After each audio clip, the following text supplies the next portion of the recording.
কলিকাতা বিশ্ববিদ্যালয় BA third সেমিস্টারে সকল শিক্ষাবিজ্ঞানের জেনারেল পরীক্ষার্থী বন্ধুদের জন্য যারা তোমরা শিক্ষাবিজ্ঞান সাবজেক্টটি GECC3 পেপার হিসাবে নিয়েছো, অর্থাৎ অনেকে তোমরা শিক্ষাবিজ্ঞান সাবজেক্টটি কি GE3 হিসাবে নিয়েছো, অনেকে CC3 পেপার হিসাবে নিয়েছো।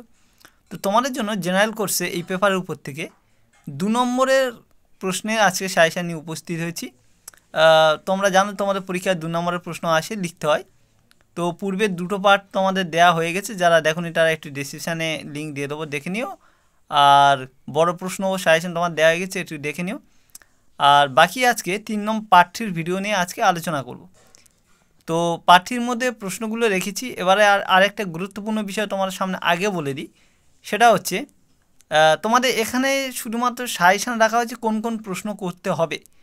তো প্রশ্নগুলো তোমাদের কাছে গুরুত্বপূর্ণ এরকম না, তোমরা চাও উত্তরগুলো অর্থাৎ অ্যান্সারগুলো তোমাদের দরকার, তোমরা ওইগুলো ধরে পড়বে। তো সেই জন্য সরাসরি তোমাদেরকে বলে দিই, তোমরা এই ভিডিওর ডেসক্রিপশানের মধ্যে চলে যাবে। আজকের এই যে পার্টটির মধ্যে যে প্রশ্নগুলো রাখা হয়েছে তার উত্তর রেডি করা আছে, তোমরা ওখানে ডেসক্রিপশানের মধ্যে উত্তরের লিঙ্ক দেওয়া থাকবে, ওখান থেকে তোমরা নিয়ে নিও। তাহলে আশা করছি তোমাদের প্রবলেম হবে না। আর একটা বিষয়, তোমাদের ইতিমধ্যে কিন্তু বহু পেপারে সাজেশান দেওয়া হয়ে গেছে, অর্থাৎ বাংলা ইতিহাস থেকে শুরু করে সব দেওয়া হয়ে গেছে। এবং সেই সব সাজেশানের উত্তরগুলো, মানে বড় প্রশ্নের উত্তরগুলো আমার সেকেন্ড চ্যানেলে কিন্তু PDF দিয়ে দিয়েছি উত্তরে। যাদের বই কিনতে অসুবিধা হচ্ছে, বই কিনতে পারছো না বাংলা সাবজেক্ট বা ইতিহাসের উপর থেকে, সম্পূর্ণ উত্তর ওখানে দেয়া আছে, তোমরা কিন্তু ওখান থেকে উত্তরটা কিন্তু নিয়ে নিও, ঠিক আছে।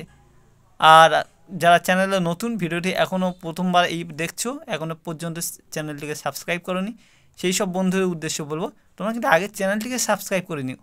দেখো তোমাদের পরপর স্টেপ যেগুলো দেওয়া হবে তোমরা কিন্তু পুঙ্খানুপুঙ্খ সব পেয়ে যাবে। আর তোমাদের জন্য সেকেন্ড চ্যানেলে উত্তর দেওয়ার জন্য ব্যবস্থা করে রেখেছি, তোমরা কিন্তু ওখানেও তথ্যগুলো পেয়ে যাবে, কিন্তু আগে এখানে জানাবো, তারপর ওখানে তোমরা পাবে।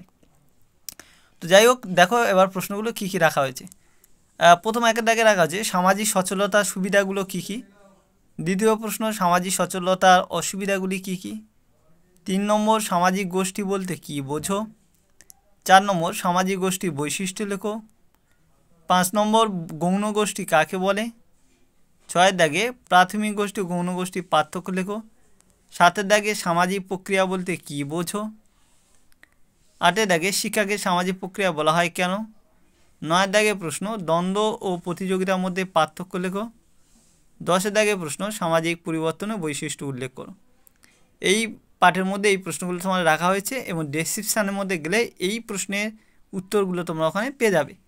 আশা করছি তোমাদের সুবিধা হবে। আর পূর্বের যে পাঠগুলো দেওয়া আছে সেগুলোর লিঙ্কও দেওয়া থাকবে, তোমরা একটু দেখে নিও।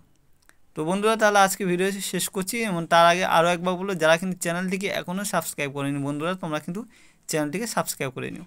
তো সবাই ভালো থেকো, সুস্থ থেকো এবং ভালো করে পরীক্ষা দিও।